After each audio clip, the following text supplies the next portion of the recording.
I have often referred to Gbrlgru in my previous videos.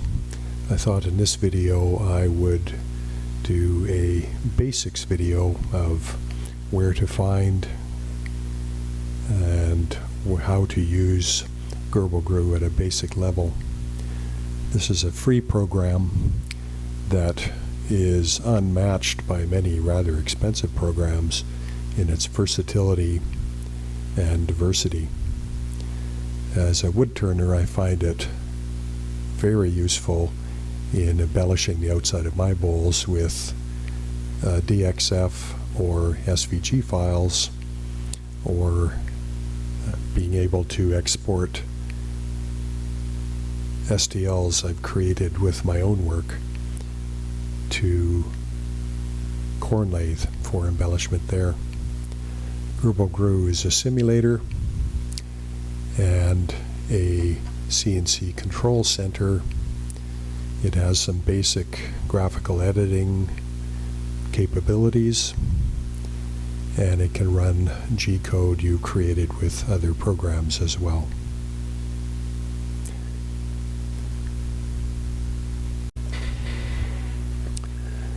To find Gbrlgru, go to Gbrlgru.com, and this is the front page for that. This page will show you a variety of things that Gbrlgru can do, but it can do much more than you can see there. There are two programs on offer. One is Gbrlgru Mill, and this is for a CNC. And the other one is Gbrlgru Lathe, and that's for a CNC metal lathe. What you want for ornamental work is Gbrlgru Mill.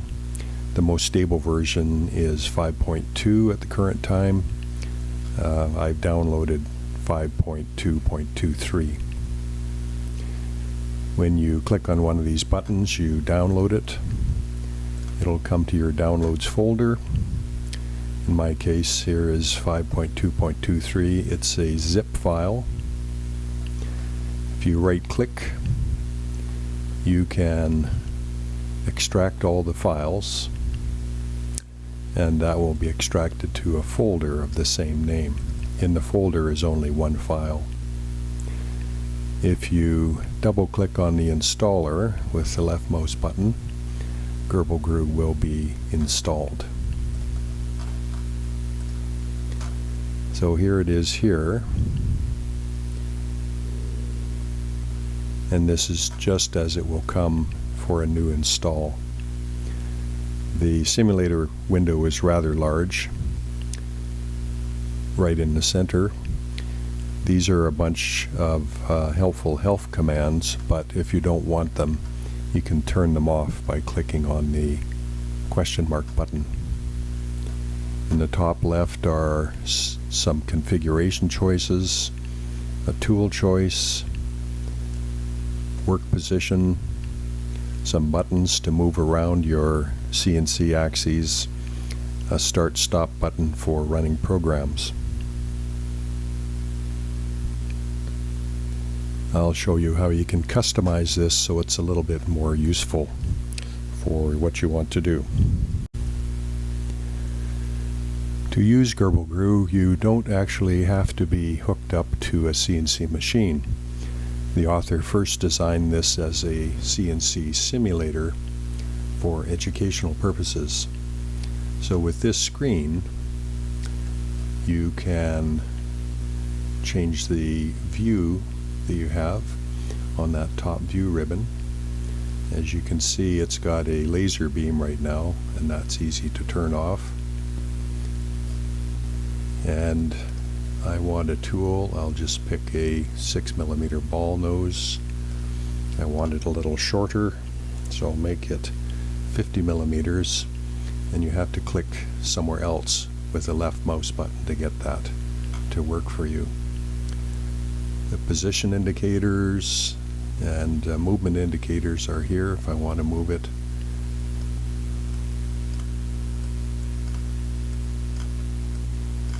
They all work. If I had a program loaded, or I could start it or stop it here. I could view it in real time by unclicking high-speed simulation, or I wouldn't have to wait so long if I have that clicked. I prefer to see how the program is talking to the control card, and you can do that by activating this button, and you can see a listing of the commands that are being sent. So if I want it to go right or left, you can see the commands as they've been sent by Gbrlgru to the control card. If I had a control card hooked up, then the commands would be echoed in this part of the window. The center button is the home button, and it'll send things back to the 0 position. And typically it'll leave the Z-axis 5 millimeters higher than where you started. The other thing I like to have is under Extras, Settings, and if I scroll all the way back up to the top, I like to have the macro toolbar activated. And that shows up over here. Now the other thing that's useful is to have an editor. I like to use Notepad++. So if I go to my C drive and go to Program Files, I can find Notepad++, open that up, right-click on the program, and copy that as a path. Left-click that. I go here, I left-click to select the line, right-click to paste that path, and the path is enclosed in quotation marks. So I delete that one at the end, and I go all the way to the beginning and delete that one. And I can do the same for a macro editor. I delete that last quotation mark, use my arrow keys to go all the way to the left and delete that one. And now Gbrlgru will look for Notepad when I want to edit a macro. And right now that's all the changes you would need to make in settings. The macros are up here, and you can look through these for your own interest. If you click on one of these, then the macro is activated. If you want to edit them, it calls up, in this case, Notepad++, and it'll show you all the macros that are in that particular one. And they're simple text things that can easily be edited and saved.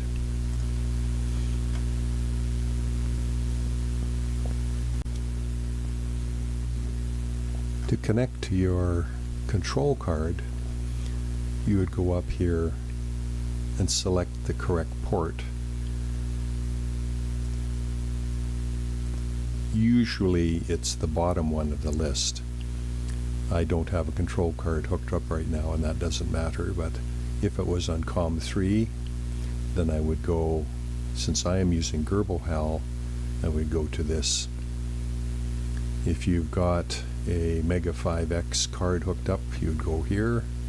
If you had an Arduino card hooked up, like many CNC machines have, you would click on here. I am not currently using Fluid NC. When you click on one of those, then the program will show whether it's been talking to the card in here and whether connection is successful.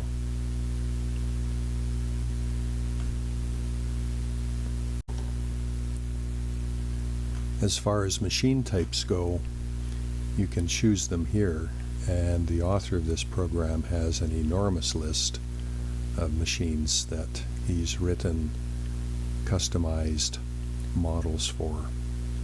Some people have created their own models and they've been incorporated into the machine. You can pick any of these, it won't break anything. Shikopo, for instance, is quite a common one. So here's one that has a fourth axis. And you see the fourth axis buttons here, and you can move it. You can watch it spin. Usual Z, X, Y, and then return to 0.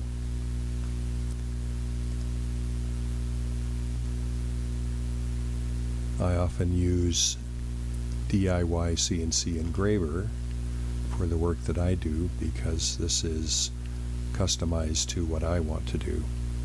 If you right-click your mouse button and hold it, you can spin the model around.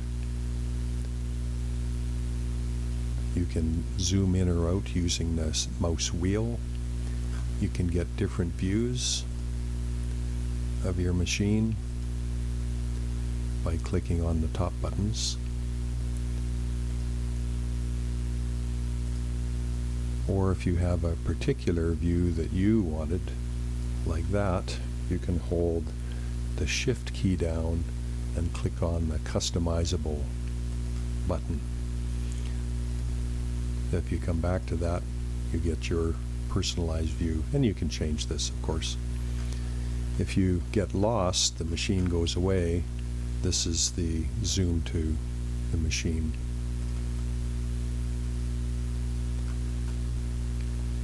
This particular machine has 5 axes. If you want to do 3-axis work, I would suggest just using a Cobra or a Shikopo model, and that gives you your 3 axes. If you want to do 4-axis work, there are a variety of machines that do 4-axis work. This one happens to be 5.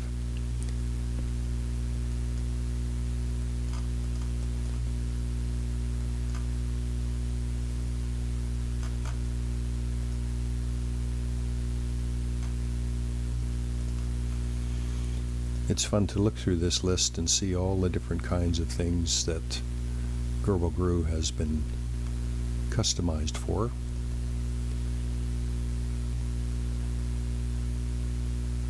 And somebody's using these things somewhere. There's some wire cutters, there's popular versions.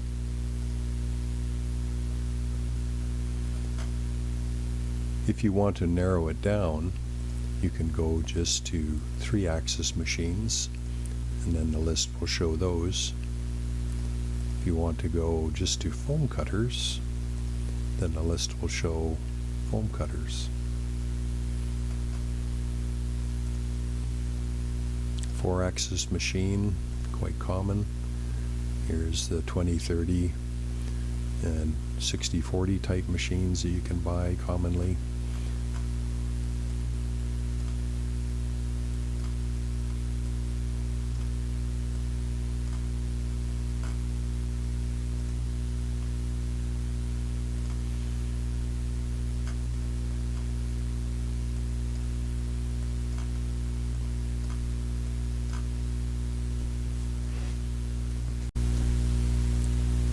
This video is primarily aimed at woodturners who are using a CNC machine to embellish their bowls or platters.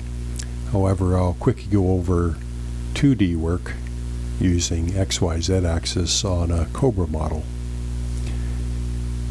To import a simple design, for example, you might have a piece of wood on your CNC tabletop and you want to put a design on it. Go to the File button, scroll down to Import DXF. Gbrlgru has a number of DXF files already as part of the program, so I'll just pick one at random, bat, and you see a bat design shows up on the screen. it won't start working right now. You have to create the G-code to enable you to carve this design out. And it's probably too high. For instance, maybe you're have a piece of 3/4 inch material and you've set the tip of the tool, the cutting tool, right at the surface. Move it down to that and then set model Z position. To create a job, you'd go into the 2D screen, and here's my little graphic I installed. It's already outlined with yellow. If it was white, then you couldn't do any operations on it. So if you left click it to get it back to yellow, then right click the screen, you can get a graphical editor to come up. With the graphical editor built into Gbrlgru, you can do some basic modification. For instance, maybe I want to rotate that pattern somewhat like that. Maybe I want to resize. You can do these things with the left mouse button, clicking it and holding it. And that's reflected on your 3D screen. We look at the top once we set up a job. So I'll move this over to here. Right click again to close the editor. Left click to create a job.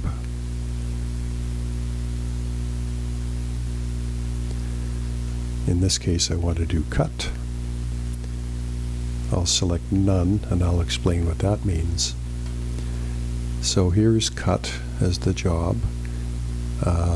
There's no transformation because we're working in 2 dimensions. And say I wanted to go down 3 millimeters, and I wanted to do that 1.5 millimeters at a time.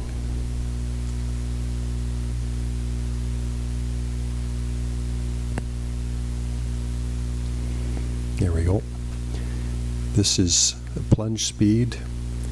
The speeds are in millimeters per minute. I'll slow it down a little bit. The cut feed rate and the rapid feeds rate are in millimeters per minute. The clearance plane is the height the program will retract the cutting tip to when it's moving around. In this case, we could do a simple plunge cut, or you could ramp in to make it easier to get down. If you're doing circles or ramps, you could have different lead-in angles, but I'll just do a simple plunge cut. Radius correction refers to whether it's cutting on the line, inside the line, or outside the line. So if there's no correction, you're cutting on the line. This end mill, 3.175 millimeters, is about 1/8 of an inch, and that's all you have to do for now. The job is created. If you wanted to look at the G-code, you could click on this little wrench here. It'll call up your editor, and you can see what G-code has been created for you. If I go back to the 3D tab, I see my little bat ready to go. If I click on the Start button, the program will start a simulation. Maybe the motor's in the way and you want to see a little clearer. You can see the cutting tip moving along like that. It's doing 2 cuts, and I'll show you what the graphic looks like shortly.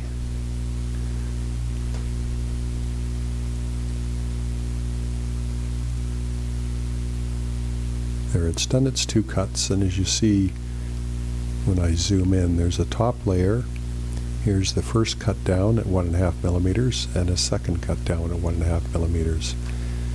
To move this graphic around, I hold down the right mouse button, just as moving with moving the machine. And if you get lost, you can zoom into it again. Turn the motor back on so you can see what's been done.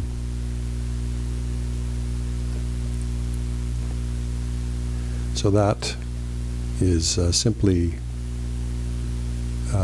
setting up a project for two-dimensional work. I'll proceed in the next part to three-dimensional work on a small bowl. So in this segment, I will show you how to find a small sample bowl and apply a design to it, and slowly increase the complexity of how that design is engraved onto the surface of a bowl. Gbrlgru does have a sample bowl. The stereolithography files are here. These are included with the program. In this case, I'll pick Jeff's bowl and open that up, and you can see it's been applied to the surface of the chuck. If I hold down the leftmost button, create a square, dragging down to the right, we can zoom in on that and then orient it a bit using the rightmost button. If you hold down the scroll key, you can move it up and down as well. Now I want the front view so I can see the height of the cutter, and I'm going to move the cutter down using the arrow bars and move it over, and I want it at the highest point of this model. So these give you rather coarse movements, and then for 1 millimeter steps you can use the small buttons beside the axis in the actual work position. Once I have the tip of the tool at the highest point of this model, I'll click Set Model Z Position, and then it's set for that. So I will import a DXF the same as last time. I'll import a bat, and you can see this is way too big for this model. If I do a top view and recenter things, you can see it's way too big for the model. But all is not lost. We go to the 2D screen. This is already outlined in yellow, so I can right-click to access this selection screen, and I want the graphical editor. I can drag this over with the leftmost button. I can hold the leftmost button and rotate it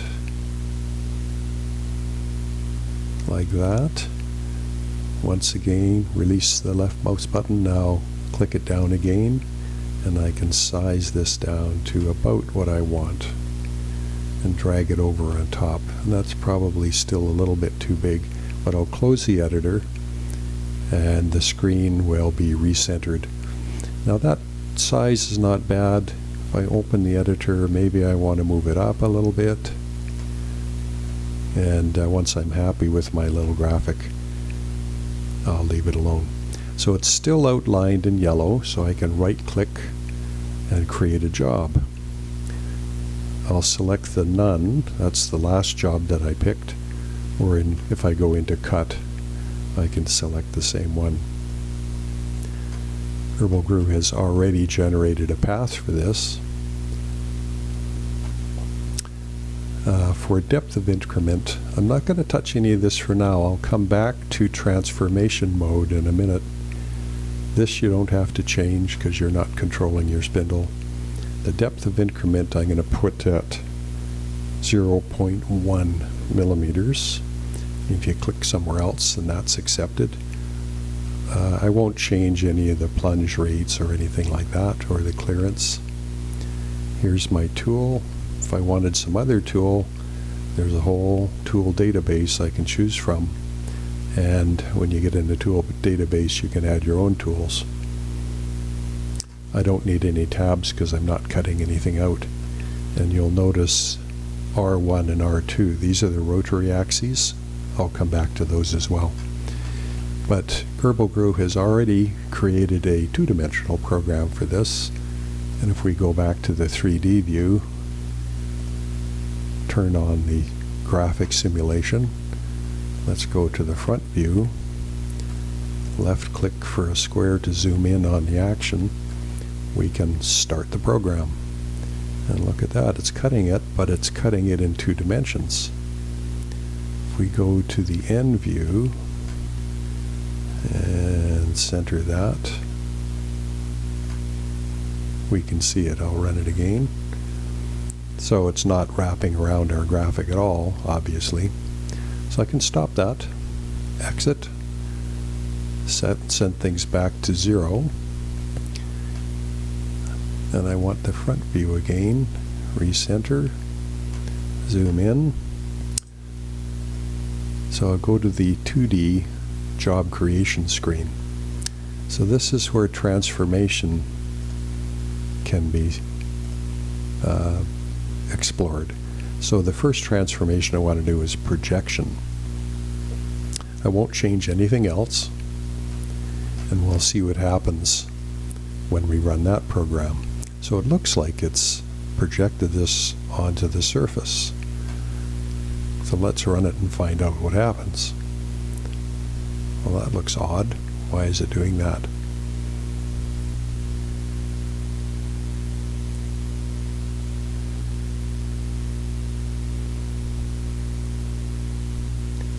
It's actually doing what it's supposed to be doing. I wanted to show you this. So if we look at the end view and zoom in on this, let's get rid of the machine since we don't need that anymore. We can see that the program has projected this to the curve, but not the wingtips out here. They've gone past halfway. So if we run this simulation, you can see it's cutting, but it's cutting sort of with the side of the ball if this was a ball end mill. And it's not using the rotary axis at all. If we go back to the job screen, scale down to here and select the A axis, Gbrlgru will redo the G-code right away. We can look at that. Scroll down and here's some A-axis values now. So if we go back to the 3D simulation and run this, you can see that it rotates the work to cut the design in. And you can see just the tip of the tool sticking in because it's not cutting very deeply. And you will notice at the halfway point it goes up. This is actually the tip of the wings. I'll drag that down so you can see a little better. So it's applied it to the surface but not completely around. So let's go back to the job window. Go up to transformation mode and invoke rollout. Now you can see the tip of the wings have been applied to here. The G-code has already been calculated, so let's run this. And it's going all the way out to the tip of the wings. So it's wrapped this completely around our little bowl model.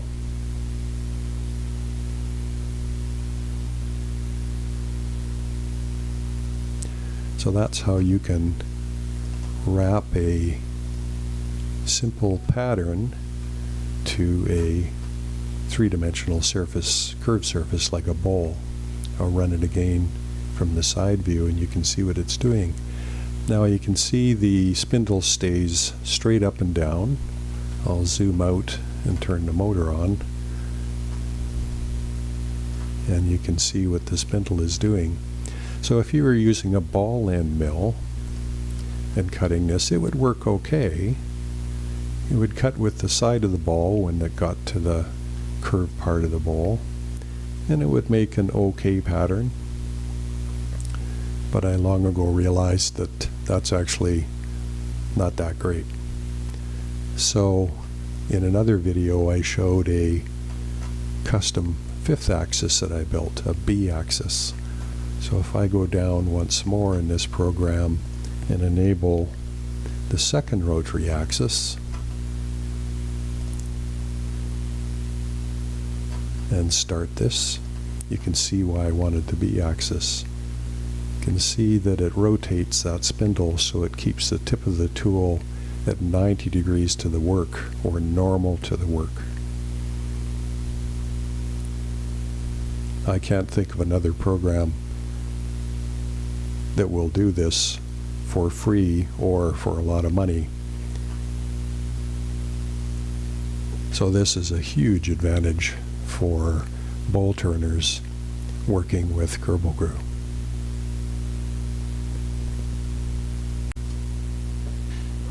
All of this kind of work can be done in simulation, and you can work out what it is that you want to do. I've previously shown using the probe program to probe the surface. In this case, I would want scan rotate object, and that's how you can create this STL off of one of your own pieces that you've turned on the wood lathe. You can mount it on the chuck of your fourth axis, sample it with the probe function. Gbrlgru will create an STL which can be saved. I also saved them as XML files for use in corn lathe. If you decided you didn't like this graphic and you didn't like the bowl, if you hit the big red X button, everything goes away.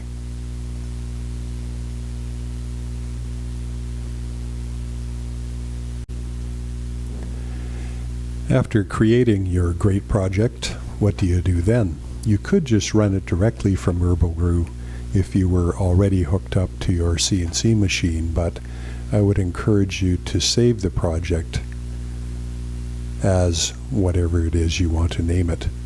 You click on Save Project. I would pick a different folder from the program data folder. I would save it in something else, a temporary file or something like that. And then you can reload it. You could just save the G code, but then unless you had a very long name for it, you might not recall a project later if you wanted to do it another day. So saving the project entirely saves the G code, and it also saves the STL file. You might say, well, that's okay for you because you've built a 5-axis machine. And that's true. I started out with 3-axis, and then I learned how to build a 4th axis and program for it. A lot of it comes down to the type of card, that control card that you have. In the case of Gbrlgru, even if you have a Grbl Mega 5X card and you're able to get that programmed for 5 axes plus laser if you're interested, that works very well, and it will do 5 axes. I've moved on to other cards using Grbl HAL because there's an enormous number of cards that can be used that are 4-axis, a few that are 5-axis, and a very few that are 6-axis. And I've worked my way up to those. As far as hardware goes, if you presently have a CNC machine that's 3-axis being run by a Arduino Uno, and your machine supplier may or may not be willing to reveal that, an Uno can only do 2-dimensional work. It will give you some other dimension with Z-axis variation, and you see that being used in programs like VCarve or or ArtCam and the like, and Gbrlgru can do that as well. with flat work. Going up to fourth axes, if your machine is capable of running a fourth axis, there's still quite a bit you can do with that.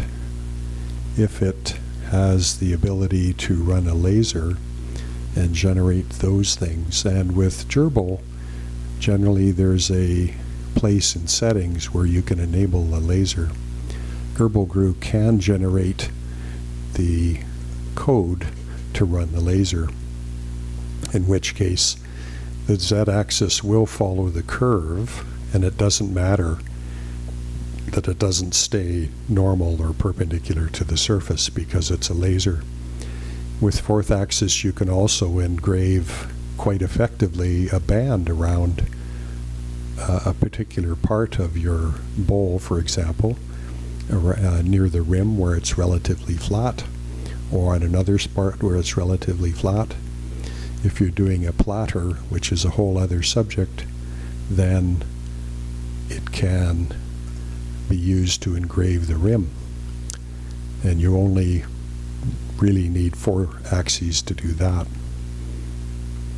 Using a ball nose cutter will get you past the problem of cutting on a curve. If your pattern is fairly narrow, then you could use a V-carve bit, but with the proviso that it has to be a fairly flat effect that you're trying to get. I would discourage the use of flat-ended end mills like this one here, because they'll just chew up the pattern. A ball nose end mill or a V-bit is the better one to use.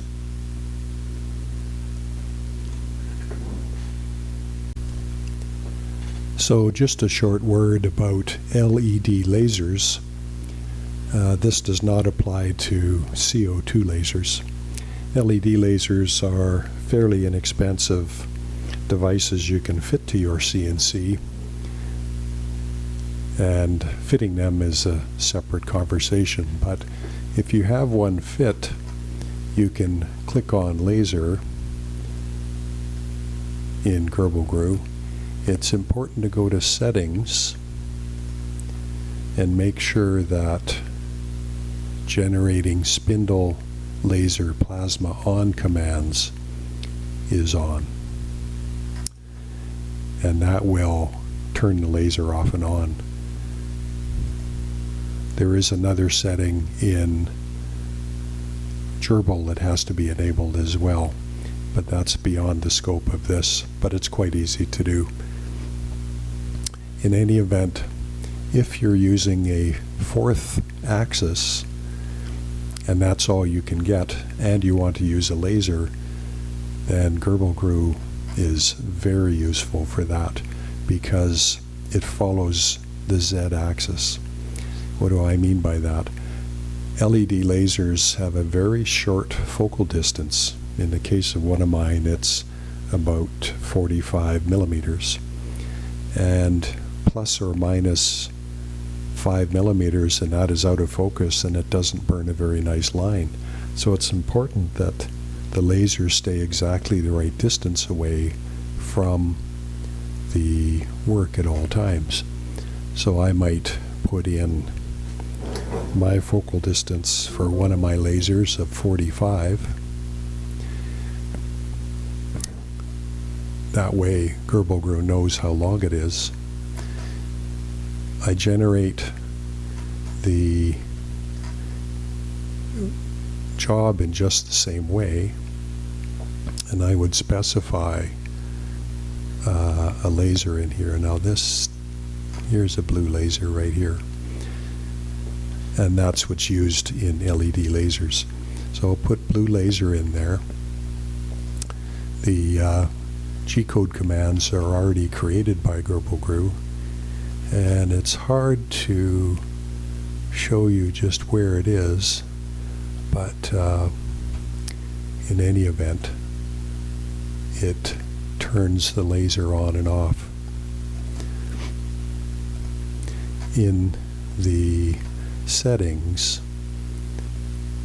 you can specify this depth, and you can speed it up in terms of feed rate or slow it down to get a better burn. Obviously you can reburn a second time, and if you're burning on the line with no radius correction, then that will do the job. A plunge cut is adequate. You don't need anything else like that. So the G-code is created, and when you run it just the same way. And if you watch the Z-axis in this example, it's moving up and down according to the curve on the side of the bowl. In other words, the laser will stay in focus. I haven't seen any other programs that do this properly, and it was one of the first things I discussed with Gbrlgru many years ago. And it brings a simple LED laser into the hands of many hobbyists.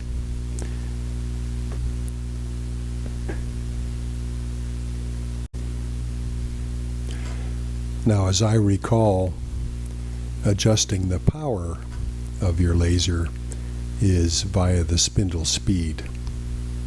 And since there's so many kinds of LED lasers and power outputs, I can't give you a good number for that. So you can affect the power with spindle speed and with your cut feed rate. And it would take some experimentation to sort those out. Another comment is about the use of a fourth axis. A lot of programs will, or CNC machines will have you substitute the y-axis for the rotary axis. In other words, you unplug the y-axis once your spindle or laser is centered over the fourth axis, and then their programs will generate rotary values that are converted from linear y values. I've seen that in expensive programs like VCarve, and that works fairly well as well.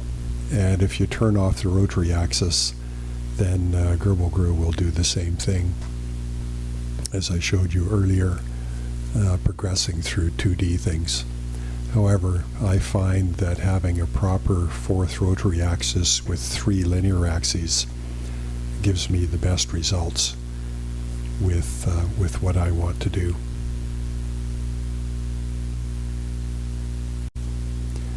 As far as files go, for images, you can load either DXF or SVG files easily. As I indicated, Gbrlgru does have a variety of these, but there are many out there on the internet. There's many ways of converting pictures into DXF files or SVG files, and there's fewer of those available in Gbrlgru. You have to watch where this is located. So program data, once you get there, you go into the TOW file, and in this case I'm using that version of the program, and example data, and then you can see the different graphical files that are there. Right now I'm in Grbl trying to load an SVG file, so it won't show me those, but on a regular computer, if you go to the x86 program files, you can find TOW, you can find a version of Grbl, and then data is example data, and you'll find these files. So here's the bitmap folder, and there's just a smiley face in there. That's part of his instructional program. There's lots of DXF files, There are several STL files. Some of those are more suitable for his lathe program. And then there's a bunch of these other files. But out on the internet, there are SVG files and DXF files that can be used. So long as they aren't too complicated, they will work.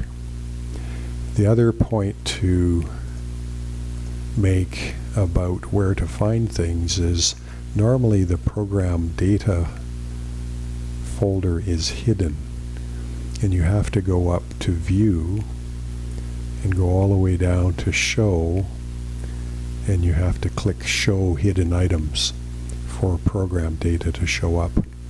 And in program data there's another TOE file, and this is the one that's created when you first install it, and it has a lot of the other the same information, but in a more advanced setting, that's where you can find some useful information.